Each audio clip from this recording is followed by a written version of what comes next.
Deuxième partie de la leçon aujourd'hui sur les périmètres et les aires. On va s'intéresser au grand 2, l'aire d'une figure.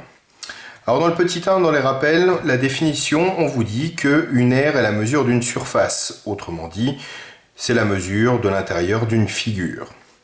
Concernant l'unité d'aire, on vous dit l'unité d'aire est l'unité de longueur choisie au carré. Par exemple, si l'unité de longueur est le décamètre, l'unité d'aire sera le décamètre carré. Et ainsi de suite, autrement dit, si l'unité de longueur était le centimètre, l'unité d'aire serait le centimètre carré. Si l'unité de longueur était le kilomètre, l'unité d'aire serait le kilomètre carré. Je vous ai remis en dessous le tableau de conversion pour les unités d'aire. On ne s'en servira pas tout de suite, on s'en servira un petit peu plus tard dans le chapitre. Alors on en arrive à ce qui nous intéresse le plus, ce sont les formules d'aire sur les polygones. Alors le premier polygone dont vous devrez savoir calculer l'aire, il s'agit du carré. Alors sur le carré, vous savez tous que les quatre côtés sont égaux, donc ce côté-là, on va l'appeler C comme côté. Donc la formule pour calculer l'aire d'un carré, c'est tout simplement côté fois côté. Et le petit c désigne donc le côté. Sur un rectangle, vous connaissez bien évidemment ceci qu'on appelle la longueur grand L et ceci qu'on appelle la largeur petit l. Pour calculer l'aire d'un rectangle, il suffit de faire longueur grand L fois largeur petit l. Et on a dit que grand L, c'était la longueur, et petit l, ce qu'on appelle la largeur. Voilà, ces deux formules-là, vous les connaissez depuis bien longtemps, vous en êtes déjà servi. On arrive à deux nouvelles formules. La première qui est la formule qui permet de calculer l'aire d'un parallélogramme. Alors sur un parallélogramme, il y a ce côté-là qu'on va appeler la base, petit b. Et il y a également ce segment-là qui sera perpendiculaire à la base qu'on va appeler petit h et qui est la hauteur du parallélogramme.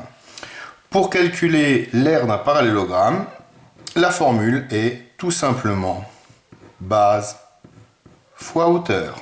Donc on a dit que petit b, c'est ce qu'on appelle la base, et h, c'est ce qu'on appelle la hauteur. Dernière figure dont vous devez connaître la formule pour calculer l'aire, il s'agit du triangle. Alors sur le triangle, on trouve ce côté-là qui va s'appeler la base, petit b, et ce côté-là, ce segment-là qui est perpendiculaire à la base, qu'on va appeler petit h, la hauteur. Alors la formule pour calculer l'aire d'un triangle, ça va être tout simplement base fois hauteur divisé par 2. Et on a dit que petit b, c'était la base, et petit h,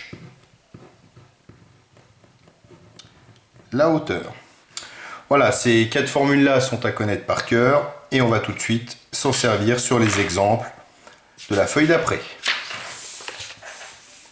Alors, dans les exemples de la feuille d'après, je vous demande de calculer l'aire du parallélogramme EFGH, puis celui du triangle RST.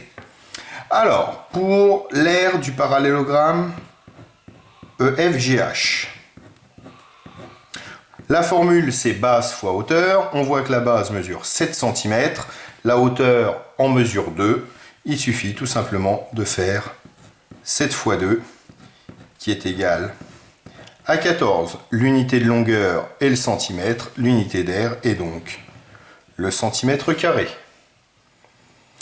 Pour le triangle, l'aire du triangle est restée. La formule c'est base fois hauteur divisé par 2. Donc la base c'est 8 et la hauteur 3 cm.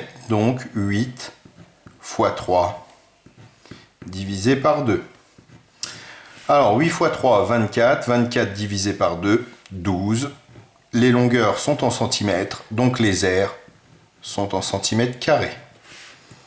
Voilà pour la leçon d'aujourd'hui.